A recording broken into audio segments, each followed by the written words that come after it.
世界のみんなとつながろう Bridges across world communities. Hello, and welcome to Bridges Across World Communities, sponsored by NIA, the Nishinomiya City International Association. My name is Floyd. And my name is Thelma. The purpose of this program is to assist English-speaking residents in the Nishinomiya area by providing useful knowledge for daily living and important information for disaster prevention. This program is broadcast on the second and fourth Saturdays of each month from 12 noon to 12:15. This month will be featuring information and consultation services related to the novel coronavirus. And in a first for our program, we'll be using Skype to interview several people living overseas and hear about their experiences with the coronavirus. 敵は西宮市国際交流協会です。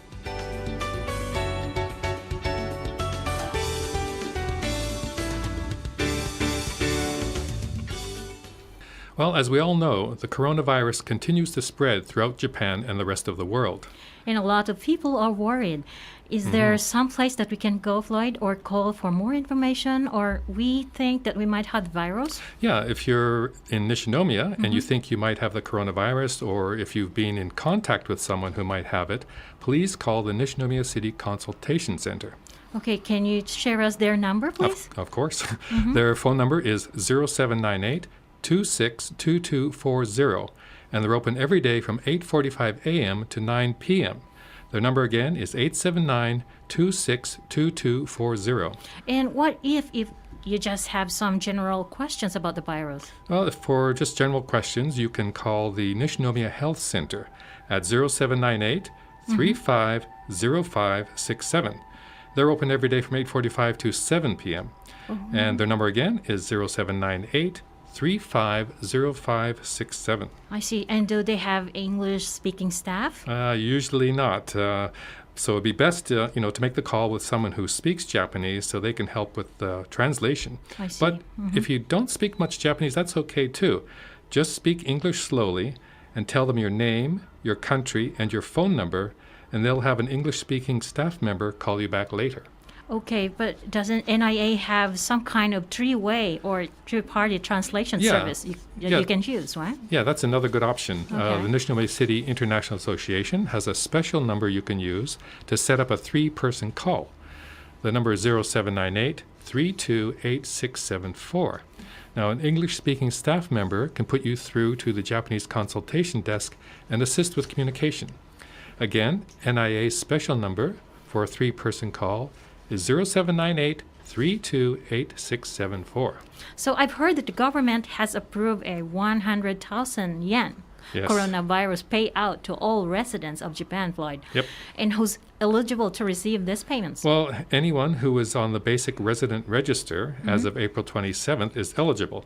And this includes foreign nationals who've been granted resident status for more than 3 months and are officially registered as residents. I see. So people with short-term visas, tourists, and illegal residents are not eligible, you mean? That's right. Okay. By the way, the payout isn't automatic. You have to apply for it. Okay, so how do you do that? Well, there are two ways. First, an application form will be mailed from the Nishinomiya City office to everyone who is eligible.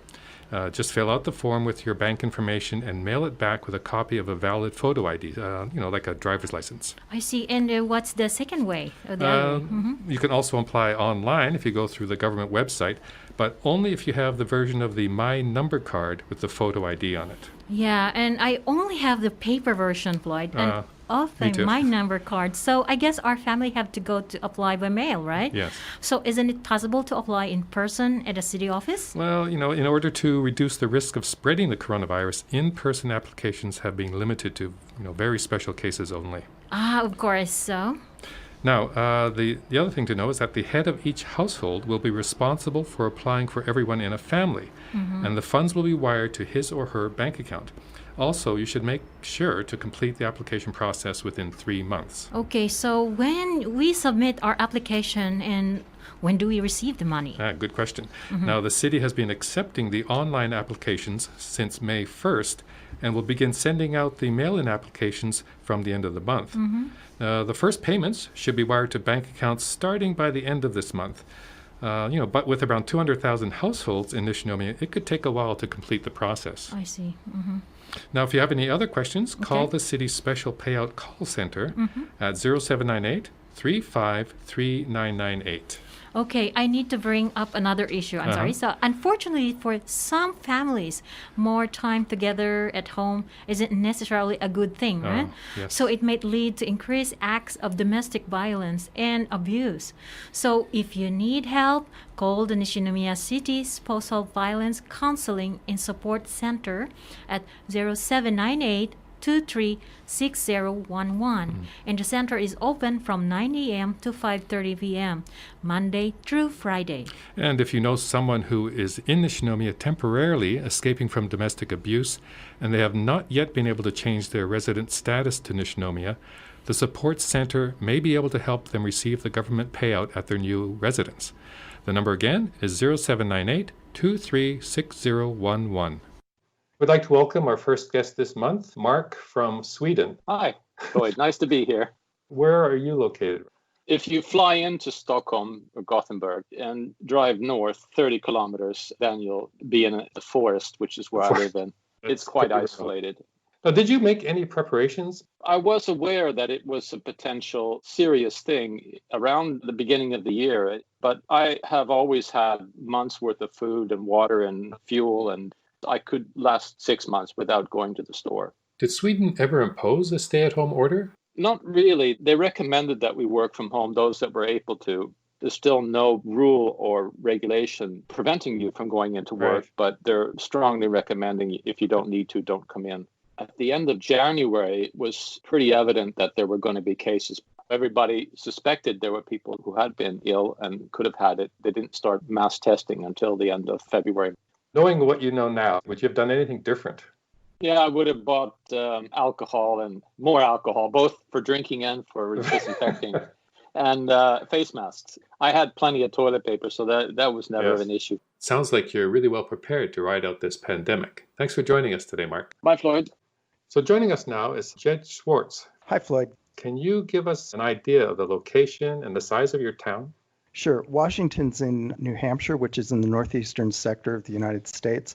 We're about 200 kilometers north of Boston. We have a population of 1,100, and we swell to 4,000 in the summertime. When was the first COVID-19 case actually confirmed in your area? It was on March 22nd. We had one case and several exposures. We alerted our emergency operations director to keep an eye out for any problems that might be affecting our community. We also spoke with our rescue and fire folks to check the inventory of gowns and masks and face shields and protective PPE. When was the first shelter-in-place order put into effect? On March 23rd. I got together with the other selectmen and we quickly decided we would issue an advisory. It was a shelter-in-place advisory. It was not an order.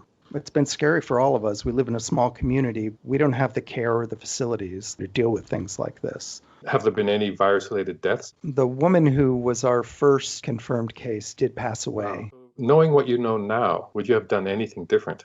I would have issued the stay-at-home advisory much sooner, given what was happening in New York and Boston. Do you have any family who have come and joined you? 7 weeks ago, my son and his wife and 2 children who live in Boston came to live with us. How's that working out? It's fine. It's a challenge.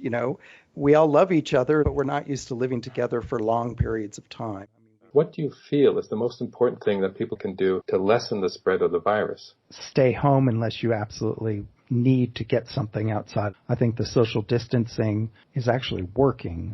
Okay, I want to thank you so much for sharing with us today, Jed, and good luck to you and your family. You too, Floyd. So next we have Nigel Gillis from New York City. Thanks, it's great to be here. Where are you located? In the Chelsea area of Manhattan. Did you make any preparations before the virus arrived? I made sure to pick up all the basic provisions and to set up a workspace at the apartment. I work in digital design at an agency, so I'm able to do about 90% of my job from home. When was this stay-at-home recommendation first put in place in New York? Around March 22nd. Are the official number of cases in the city increasing or decreasing? Last time I checked, the reports were kind of plateauing. Yeah. But we still have over 170,000 confirmed cases. And in terms of the death number, it's somewhere between 14,000 and 18,000 as of the past few days. Do you personally know anyone who has contracted the virus? I know a handful of people who tested positive. So they've recovered. As far as I can tell, yes. Knowing what you know now, would you have done anything different? I would have worried less and almost certainly have slept better. What are the biggest changes you're facing? Not really being able to travel. Of course, not being able to go to restaurants, museums, or theaters. Do you always wear like masks or gloves when you go out? Absolutely. Thank you for talking with us today, and good luck to you and your partner over the coming weeks and months. Take care and stay safe. Thank you so much. It was a pleasure talking. Our next guest is Rod Paul from Vancouver, Canada. Hey, Floyd. You guys have been under this stay-at-home thing for quite a bit longer than we have in Japan. Oh, I'm fine with it because, for years I worked from home anyway, so it's not a huge deal to me. Did you make any preparations before the virus was confirmed in your area? Not really, no. Actually, nothing. I mean, I already had gear, so to speak. What kind of gear did you have? A respirator from riding a motorcycle around Los Angeles.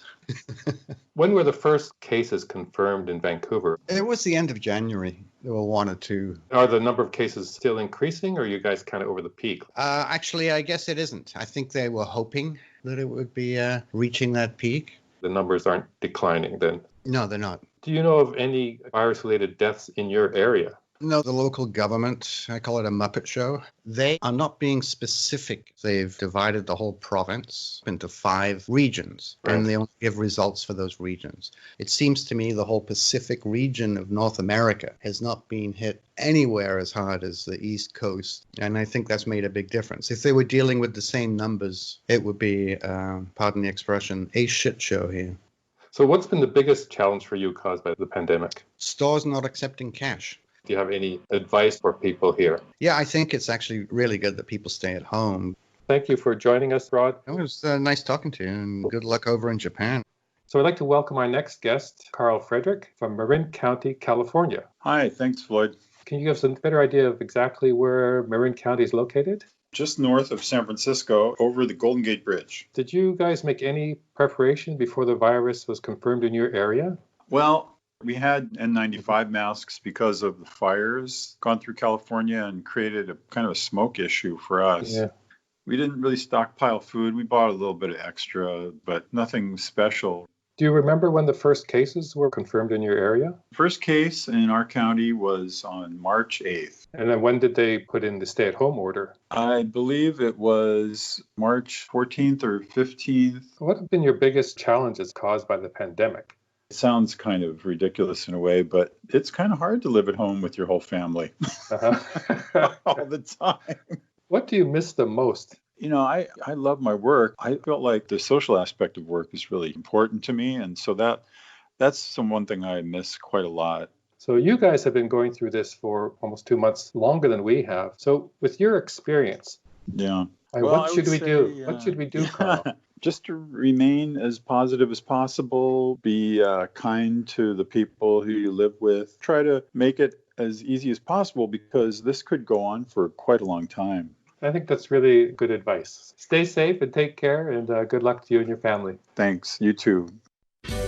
For up-to-date local information on the coronavirus and where to get help, visit the Nishinomiya City website at nishi.or.jp. Be sure to click on the Novel Coronavirus Information in Multi-Language link near the top of the page to view those pages in English. And you can also use the automatic translation function of the Nishinomiya City website. Just click the multilingual link on the top, select English on the next page. The entire website will be displayed in English. These are difficult times for everyone with the many closures and restrictions, but it would be best to follow official recommendations and to stay at home. And if you must go out, please wear a mask. Wash your hands and don't forget to gargle when you get home. And remember to avoid the 3 C's. 3 C's. Yeah, that's closed spaces, crowded locations, and close contact. So basically, practice social distancing, okay? Exactly. And lastly, if you need help, please don't hesitate to contact the Nishinomiya City International Association at 0798-328680. Or send an email to nia@nishi.or.jp. 敵は西宮市国際交流協会でした。 Stay safe, everyone, and have a good weekend.